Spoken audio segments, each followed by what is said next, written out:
تیرا دین کیا ہے؟ تو زندگی دین کسے کہتے ہیں؟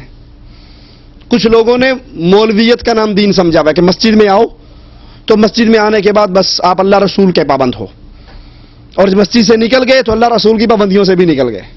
کیسے؟ آپ نے دیکھا ہوگا انڈیا پاکستان کی مسجدوں میں ٹوپی پڑی ہوتی ہے دروازوں کے ساتھ، مسجد میں آئے ٹوپی اٹھائی سر پہ رکھ لی، نماز خلاص ہوئی ٹوپی اتاری نیچے رکھی اور باہر نکل گئے۔ تو ہمارا دین ٹوپی بن چکا ہے، مسجد میں آئیں گے تو بس نماز پڑھیں گے، داڑھی نہیں ہوگی خیر صلی اللہ، ٹوپی سر پہ ضرور رکھیں گے، اور مسجد سے باہر نکلیں گے کاروبار کس کے انداز پہ کر رہے ہو؟ کاروبار میں جھوٹ بول رہے ہو، کاروبار میں ملاوٹ کر رہے ہو، سودا جھوٹ بول کے بیچ رہے ہو۔ سیاست کا وقت آتا ہے تو کفار کی جمہوریت کی چوسنی کو منہ میں لے لیتے ہو، الیکشن کرواتے ہو، ووٹ ڈالتے ہو۔ کیا یہ رسول اللہ کی سیاست ہے؟ کیا یہ تجارت رسول اللہ کی ہے؟ شادی کا وقت آتا ہے تو بالکل فرق ختم ہو جاتا ہے۔ ایسا ہے یا نہیں ہے؟ واللہ کہتا ہوں انڈیا پاکستان کے مسلمان شادی کر رہے ہوں تو پتہ ہی نہیں لگتا یہ عبد الرحمن کی شادی ہے یا رام چندر کی شادی ہے، کوئی پتہ نہیں۔ حقیقت کہہ رہا ہوں آپ کو، ہم کیسے مسلمان ہیں؟ ہم نے دین کی بعض چیزوں کو جو اچھی لگتی ہیں گلے لگا لیا ہے، اور جو بظاہر ہمیں کڑوا گھونٹ لگتا ہے اس کو چھوڑ دیتے ہیں۔ اچھا اللہ کے لیے بتاؤ، شادی پہ ڈھول بجانا، گانے بجانا، زنخوں کا ڈانس کروانا، یہ رسول اللہ کی سنت ہے یا ہندوؤں کا طریقہ ہے؟ آپ بتائیے اللہ کے لیے، یہ نبی کا طریقہ ہے؟ نہیں ہے۔ کیا نبی نے شادیاں نہیں کی؟ کیا نبی کے صحابہ نے شادیاں نہیں کی؟ کیا نبی صلی اللہ علیہ وسلم نے ڈھول پیٹا؟ نعوذ باللہ ثم نعوذ باللہ، نہیں پیٹا۔ جب میری اور آپ کی شادی پہ ڈھول بجتا ہے تو یہ کس کی سنت ادا ہو رہی ہے؟ یہودیوں کی، ہندوؤں کی، یا مسلمانوں کی؟ کہ اللہ کے نبی نے شادی پہ مہندی کی رسم کی، ابٹن کی رسم کی، دلہے کی جوتی چرائی، سالیاں بن ٹھن کے آ کر دلہے کو دودھ پلایا، عورتوں اور مردوں کا مخلوط اجتماع ہوا، سارنگیوں والے آئے، چمٹے بجانے والے آئے، پیلا رنگ پھینکا گیا، یہ 500 بندے کی بارات آئی۔ کیا اللہ کے نبی سے فاطمہ کے گھر سے جہیز نکلا؟ یہ شادی کس کی ہو رہی ہے؟ اگر یہ شادی پر ڈھول ہے، گانے ہیں، باجے ہیں، تماشا ہے، مہندی کی رسم ہے، ابٹن کی رسم ہے، جوتی چورائی ہے، دروازہ پکڑنے کی رسم ہے، یہ رسمیں آپ کی شادی پر ہیں، تو یہ شادی محمد کے دین پر شادی نہیں ہو رہی، یہ ہندوؤں کے مذہب پر شادی ہو رہی ہے۔ ما دینک، آپ کا دین کیا ہے؟ دین نماز روزے کا نام نہیں، معاف کرنا کہ حج کا سیزن آ گیا تو احرام پہن کے حج کر لو، لیکن پیسہ جو ہی ملے تو بینک کے اندر بیاج پہ رکھ دو۔ جی کیا نماز تو پڑھتے ہیں نا، روزہ رکھتے ہیں، کیا کریں؟ یہ وہ دین ہے، یہ دنیا ہے۔ دین کا دنیا سے کیا تعلق؟ دین اسلام ایک ایسا دین ہے جو زندگی کے ہر موڑ کے اوپر اپنے ماننے والوں کی ہدایت کے لیے نور کا مینارہ بن چکا ہے۔ ہر مسئلے پر، نماز نہیں، عبادت نہیں، دین میں زندگی کا ہر مسئلہ۔ یہی تو یہودی اعتراض کرتے تھے، تمہارا نبی بڑا عجیب ہے، یہ باتھ روم میں جانے استنجے کرنے کے طریقے بھی تمہیں سکھاتا ہے۔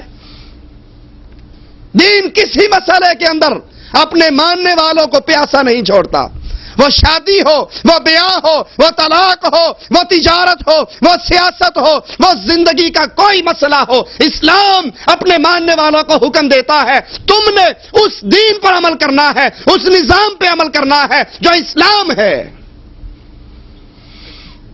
اور اسلام کیا ہے؟ اسلام کیسا دین ہے؟ اسلام دو چیزوں کا مرکب ہے، اللہ کا فرمان، محمد رسول اللہ کا ارشاد۔ تیسری چیز اسلام،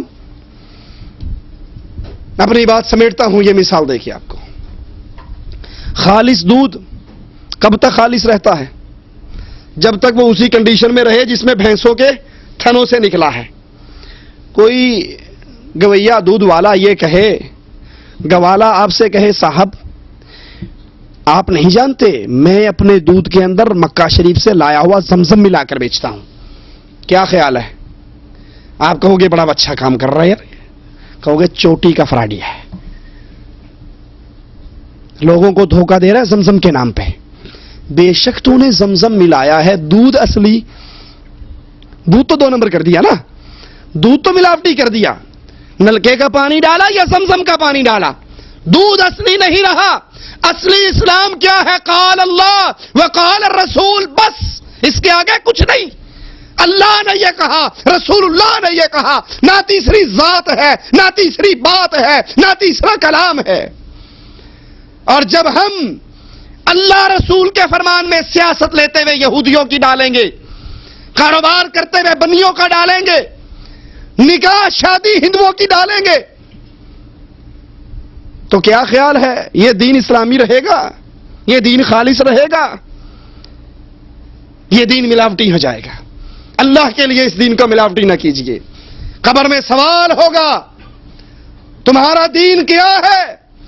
جس نے زندگی کے ہر مسئلے میں اسلام کو اوڑھنا بچھونا بنایا، ہر کام کرنے سے پہلے سوچا کہ اسلام کیا کہتا ہے۔ ہماری بڑے بھائی کی شادی ہوئی تو گھر کے اندر نہ کوئی گانا، نہ باجا، نہ ڈھول، نہ ڈھمکا، نہ صحرا، نہ ابٹن، کچھ بھی نہیں۔ پڑوسی ہمارے گھر آئے، کہنے لگے صاحب آج آپ کے گھر میں شادی ہے یا میت ہے؟ ڈولی اٹھ رہی ہے یا چارپائی اٹھ رہی ہے؟ کچھ بھی نہیں ہے۔ بلکہ جب ہمارے بھائی جا کر دلہن کے گھر بیٹھے، جہاں بیٹھنے والوں کا انتظام تھا، تو کچھ مانگنے والے آ گئے۔ اب پہلی صوفے کے اوپر ہم 5 بھائی، اور 5 ہی ایسے اللہ کی رحمت سے سارے بیٹھے ہوئے، سب نے اچھے کپڑے پہنے ہوئے۔ اب وہ آ کر کہتا ہے مانگنے والا، پیسے مانگتا ہے، تو میرے بھائی کے سالہ صاحب کہنے لگے کہ تم یہ بتاؤ دلہا کون سا ہے، تو جتنے کہو گے اتنے دے دوں گا۔ اب اس کو کیا پتا دلہا کون ہے؟ نہ اس کے منہ پہ صحرا ہے، نہ اس کے پیلے کپڑے ہیں، نہ اس کا کوئی اور مسئلہ ہے۔ وہ کہتا دلہا بتاؤ کون سا ہے۔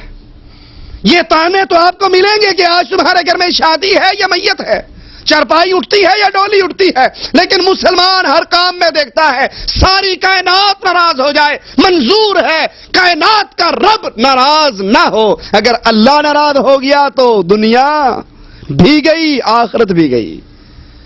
جس نے اپنی زندگی میں یہ سوچا اسلام اللہ کا، رسول اللہ کے فرمان کا نام ہے، میں کسی اور کی بات، 3rd پرسن کی بات اس میں داخل نہ کروں، تو سمجھ لیجئے وہ قبر میں کہے گا میرا دین اسلام تھا۔ اور جس نے نماز تو اسلام سے لے لی، حج اسلام سے لے لیا، روزہ اسلام سے لے لیا، لیکن باقی مسائل کے اندر کوئی کہیں سے امپورٹ کر لی، کوئی کہیں سے امپورٹ کر لی، وہ کبھی نہیں کہہ سکے گا میرا دین اسلام ہے۔ اللہ کے لیے پیارے بھائیو فکر کر لو۔ پھر یاد کروا دوں، یہ زندگی پہلا اور آخری موقع ہے۔ یہ زندگی ختم ہو گئی، انگوٹھے چبائیں گے، روئیں گے، پیٹیں گے، کہیں گے افسوس یا لیتنی لم اتخذ فلانا خلیلا، کاش فلاں کے پیچھے نہ چلتا، فلاں کو دوست نہ پکڑتا، فلاں راستے کی تباہ نہ کرتا، کاش اللہ اور اس کے رسول کی تباہ کرتا۔ یاد کر لیجئے، یہ زندگی ختم ہونے کے بعد چانس نہیں ملنے والا، واپسی نہیں ہوگی۔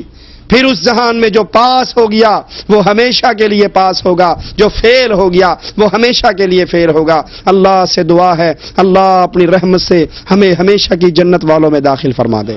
اللہ ہماری خطاؤں کو معاف فرما دے، اللہ ہماری سیاہ کاریوں کو معاف فرما دے، اللہ ہمیں توحید کا صحیح فہم عطا فرما دے، اللہ نبی کی اتباع کی صحیح توفیق عطا فرما دے، اللہ دین اسلام کو اپنا اوڑھنا اور بچھونا بنا دے، اللہ ہمیں توفیق دے ہم ہر مسئلے کے اندر یہ دیکھیں اللہ نے کیا فرمایا، رسول اللہ صلی اللہ علیہ وسلم نے کیا فرمایا، وہ مسئلہ نماز کا مسئلہ ہو یا زندگی گزارنے کا کوئی اور طریقہ ہو، جب ہر مسئلے کے اندر اپنی زندگی کو ایسے بنائیں گے کہ اللہ اور اس کے رسول نے کیا کہا، تو اللہ سے امید ہے اس حال میں اللہ سے ہماری ملاقات ہوگی، اللہ ہم سے راضی ہو، ہم اپنے اللہ سے راضی ہوں۔ اقول قولی ھذا واستغفر اللہ لی ولکم ولسائر المسلمین فاستغفروہ انہ ھو الغفور الرحیم۔